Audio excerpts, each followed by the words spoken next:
If you've ever thought about starting a YouTube channel, here's what I've learned after 1 month of being here, basically practicing in public. So let's start with the obvious one. And that is that when you start your channel, you are most likely going to be talking to crickets.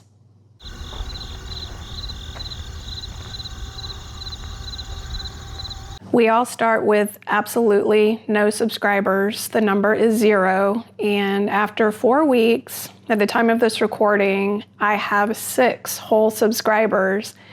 And I'm pretty sure those are friends that I've told about the channel, family that I've told, mom and dad. Hi, mom and dad.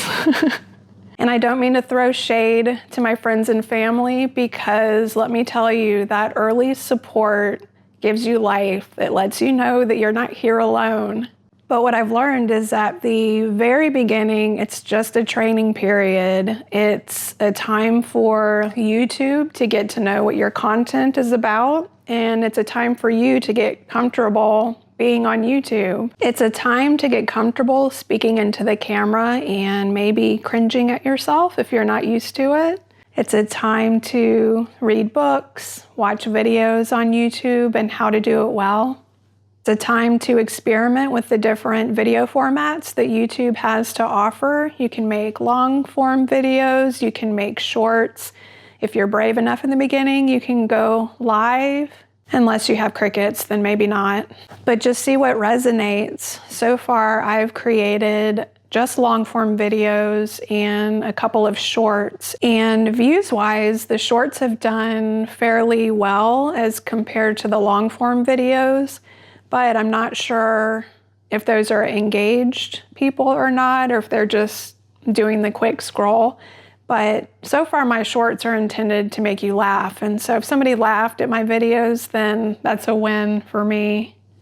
But you do have to decide up front that you're going to keep going even if nobody is watching, because YouTube can't get to know who you are or what your channel is about unless you keep creating content consistently. I found that some YouTube channels have blown up very early in the beginning after just a few videos, but I don't think that that's the norm. And I think it varies for every channel as well. Some channels are going to take months and some channels are going to take years before you get into that rhythm, and you just don't know until you start. The second thing I've learned is that it takes way more work than it looks to produce a thoughtful video.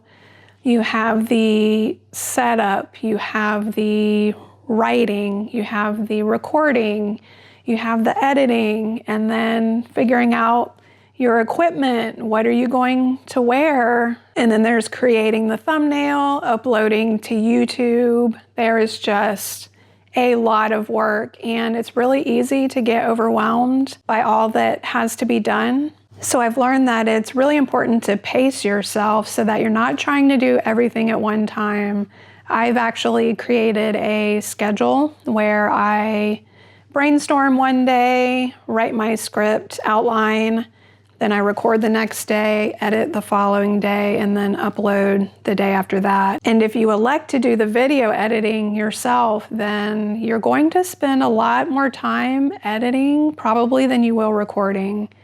There's just so much that's involved there in terms of cutting your footage, taking care of the audio. If you have B-roll, you have to incorporate that, adding music and sound effects. And it's quite an undertaking, but it's really fun if that's something that you enjoy doing. But the good news is that you will improve with every video that you create. And that is something that I've personally seen, that with each video, there's just a little something that feels a little bit more authentic, seems a little bit more like me. My personality is coming out a little bit more. You'll get a smidge more comfortable. Sometimes I'm trying to imagine as I record that I'm having lunch with a friend.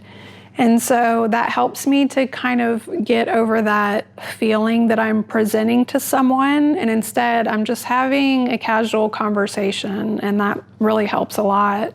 And my video editing gets better as well. And I'm wondering if that's something that I will hang on to do myself in the future, or maybe as my channel grows, video editing will be something that I can hand off to another person. I'm not sure yet. And the third major thing that I've been learning since starting my channel is that if you have a clear purpose for why you are starting your YouTube channel, it's going to make you pretty happy working on it.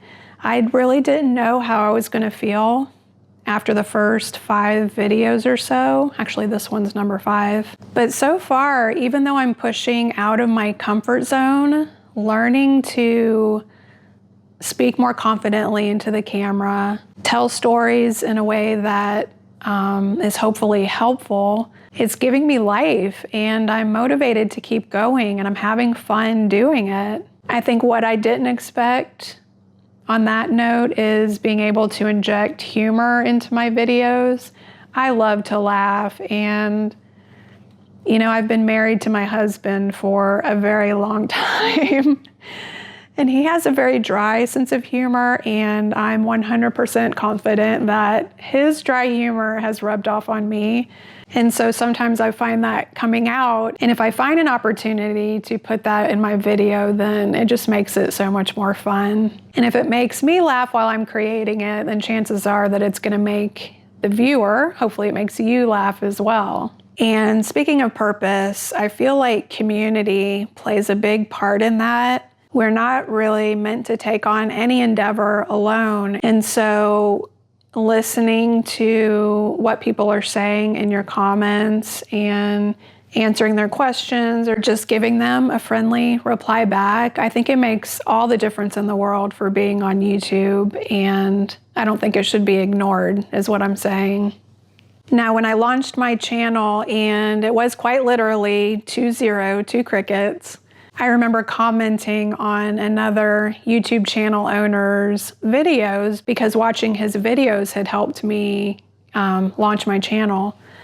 And he did a very generous thing and came over and watched my first video and left the first comment. And I just felt on top of the world that somebody was actually on my channel talking to me, and it felt so good. And knowing who my very first subscriber was and is, it's a very good friend of mine. And even a comment that came from my Aunt Rach very early on in setting up this channel, they really do make a big difference. So I think it's important to have a conversation with somebody who takes the time to comment on one of your videos.